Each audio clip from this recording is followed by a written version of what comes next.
What everyday household items are actually way more dangerous than we give them credit for? Wet tile floors. Lots of people die. Yep. Hotel I work at had a man slip in the bathroom and pass a few years ago. They called his wife, who they thought was staying with him, only to find out he was having an affair. Bleach. It's poisonous. It can blind you if it gets in your eyes, and it makes lots of smoke if mixed with brake fluid. Why would you mix it with brake fluid? To make lots of smoke. Well, I almost died from walking barefoot on a yard that hadn't killer pellets spread on it when it was a little wet. It started to shut my nervous system down, and I just collapsed. I remember tasting metal and then fading out. So my answer is any killer/pesticide. Thank God it was me and not one of my daughters. Irons. Did I unplug it? Do I turn my car around and head back home to check? You know, I once heard an interesting story about a woman who suffered from crippling OCD. She had to quit her job because she was always terribly paranoid about the iron being on. She suffered for about 10 years before she went to a therapist who suggested that she simply take the iron with her when she goes out. It totally worked, and she was able to get a stable job after that. Garage doors. Let the professionals fix it if it breaks. The springs carry a lot of weight. It's perfectly capable of sending you to the hospital if you are doing DIY repairs. Stairs. People fall up them or down them a lot. Also solent catchers for your dryer. Causes household fires a lot. Only if you don't clean out the lint after every use. If you camp a lot, save the dry lint. Makes a great fire starter for your campfire.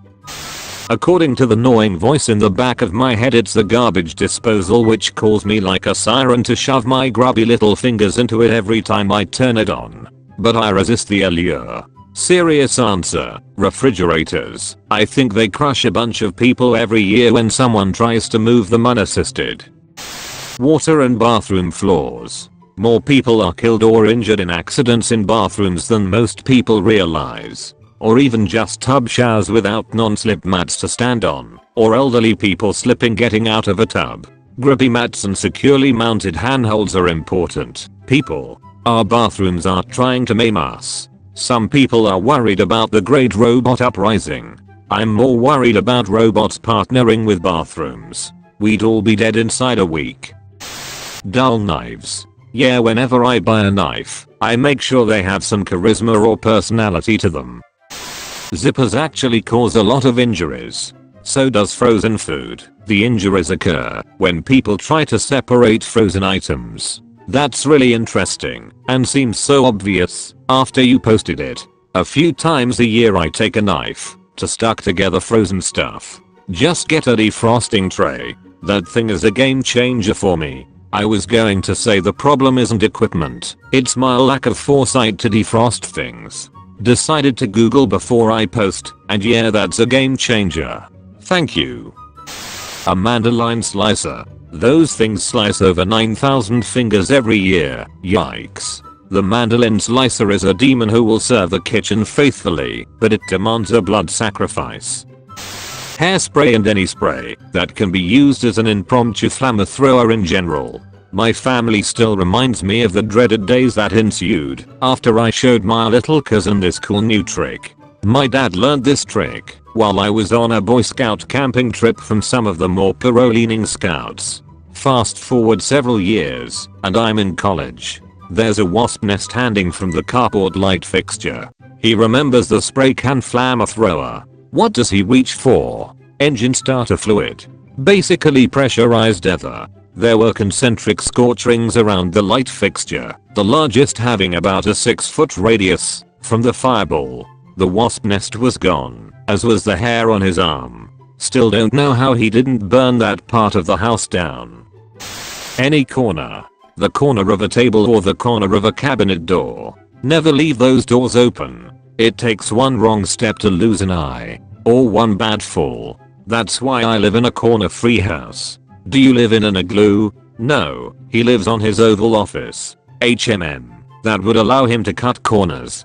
Throw rugs in senior citizens' houses. Literal death traps.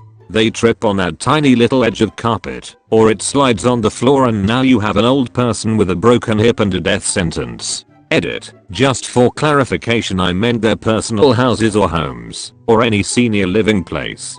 Not nursing homes. But really it's a problem with any potential tripping hazard. That tiny little threshold ledge between rooms? Yep, that too. Do your elders a solid and try to trip-proof their living spaces. Garage door springs. Coiled up death machines just waiting for their moment. I used to work on garage doors back in the day and we would take down huge springs on doors that were big enough for giant tractors to go through. Can verify that unwinding those monster springs is a terrifying thing.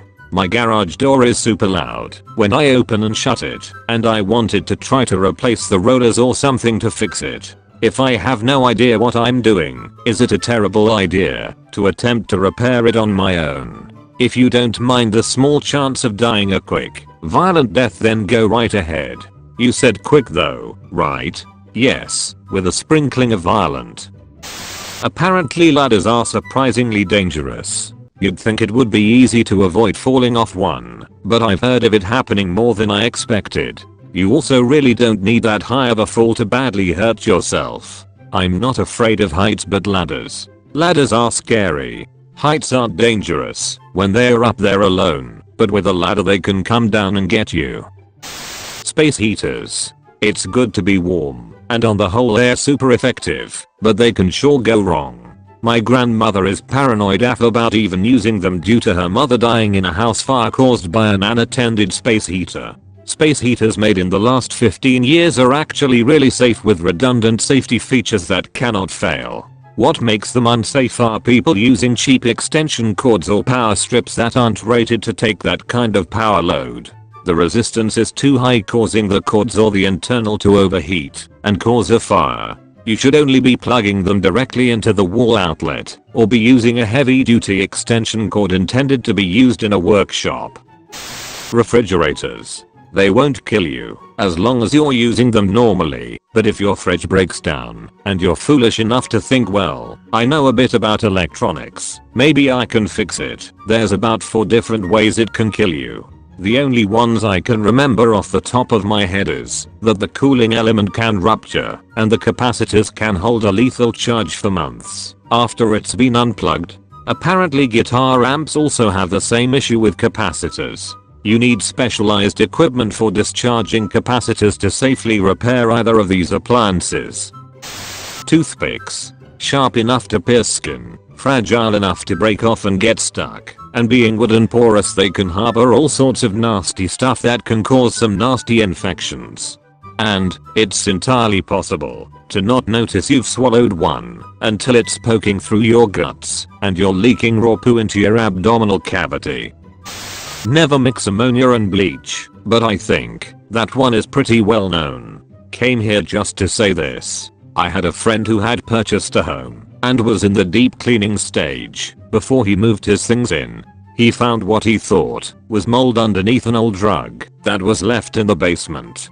Being who he is, he wanted to clean it himself instead of paying for someone to see if it was black mold. What better way to clean it than with bleach? It wasn't coming up as much as quickly as he wanted, so he decided to add some floor cleaning into the bucket.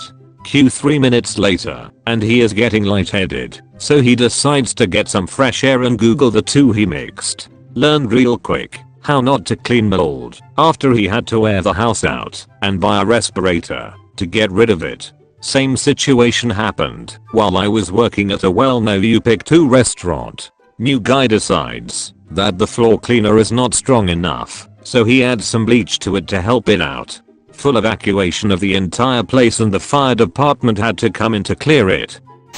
Toilets. If there's likely to be a toddler in your home, make sure everyone puts the toilet lid, not just the seat, down when they're finished.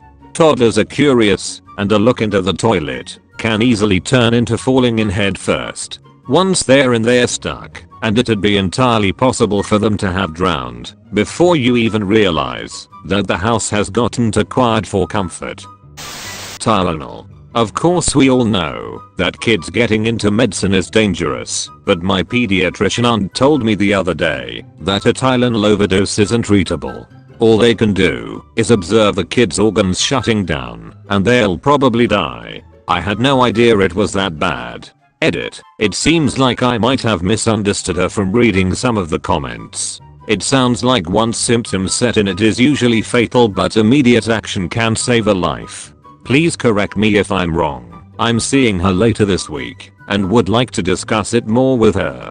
To be fair, I have a 2-year-old, so she might have been overselling it to let me know how serious it could be. Until then I'd thought that eating too much Tylenol was more contact your doctor, less contact your mortician. It is not hopeless, and you should get to a hospital as soon as you can. You are right that this is serious, and a large enough overdose can damage or destroy the liver.